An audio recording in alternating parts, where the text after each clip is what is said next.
back with My Hero Academia. Last time, the heroes planned to split up the villains' work, but when it came to those who needed to tackle Shigaraki, Deku was taken somewhere else. And while they did manage to disable most of Shigaraki's powers, something grotesque seems to be waiting in the wings of Shigaraki's body.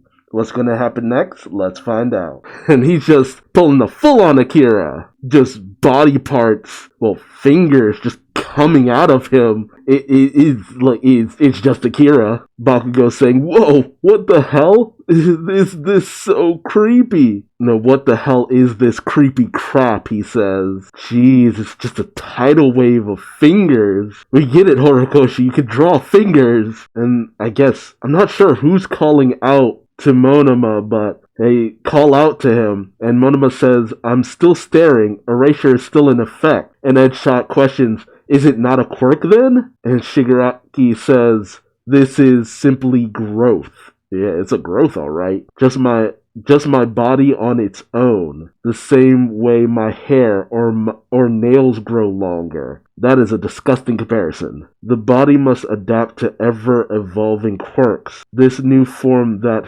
humanity acquires is the next step for a superpowered society, in line with the singularity proposed by Garaki. Ugh. You people who swept it all under the rug and shy away from the inevitable future couldn't possibly comprehend. Tomura, that's not sounding like you talking. That sounds like All for One. And Miriko, who got the brunt of Shigaraki's Akiraning, is sliding back, having lost her robot arm and leg, and slides back saying, "I need some parts," and just poof, right out the ground. Spare arm, spare leg. And she just pops him right on. I'm glad she's not letting missing limbs slow her down. She calls out, "Dynamite, we formed this team for this fight, so get your act together." Bakugo says, "The name's Great Explosion Murder God Dynamite, and you got a lot of nerve lecturing me." And Miriko says, You're kind of sassy, aren't you?" Bakugo says, "Oh yeah, you want some of this, bunny gal?" God, they're the same person. Best Gina says, "Stay focused."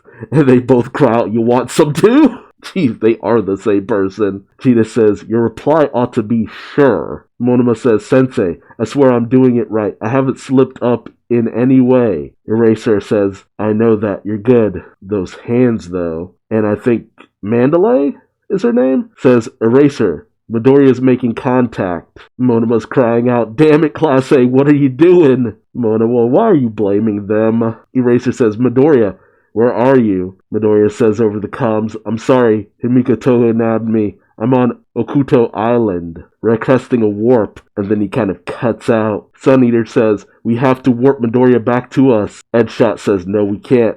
Monoma can only activate one copy quirk at a time. Switching from Erasure to Warp Gate to retrieve Midoriya would take around 10 seconds. I think that was actually Eraser thinking that. And Gina says, "Eraser, you've realized it, haven't you? Those innumerable growing, spreading hands. Oh, if all of them are capable of activating its decay, yeah, that's insane. A wave of flesh with the ability to decay. Then the moment Erasure is undone, we're finished." Ugh. Eraser says, "Midoriya, sorry, but you've got to make it here on your own." And Gina says, "Until then, we must strive for victory without One for All." Bakugo says, "Hell yeah." Well, Sun Eater says, "Sure, Genus. Hell yeah." And then narration. Meanwhile, 200 kilometers offshore in the Pacific Ocean, Okuto Island. A southern island with wide shoals, gorgeous views of the ocean, and a number of resorts, but the crown jewel of the island is Okuto Aquarium, which attracts both domestic and international terrorists. Jeez. The aquarium's director is none other than Kugo Sakamata, aka Gang Orca, as Gang Orca cries out, "Incoming!" as a Nomu lets down like a wave of spikes at everyone. Gang Orca's henchmen, minions, sidekicks say, "Big Fish, these guys got major upgrades since Jakku. Did All for One stuff them full of even more quirks?" And I think that's Moonfish, the guy with the teeth blades. Gang Orca says, "Don't forget the escape cons. Stay frosty, boys." I had to double check real quick.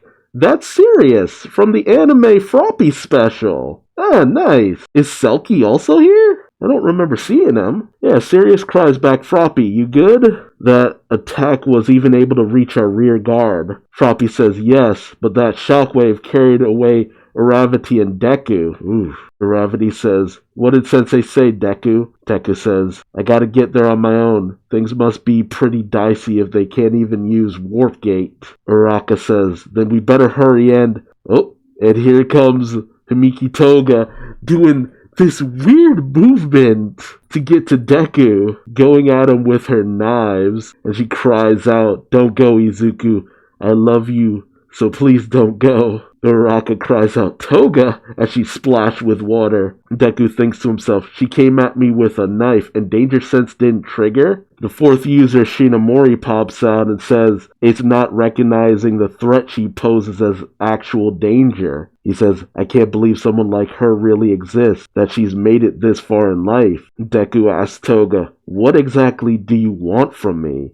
And Toga, with the cutest look possible, but also deranged, says, with all this carnage going on in the background, for you to be my boyfriend. It's like, oh my god.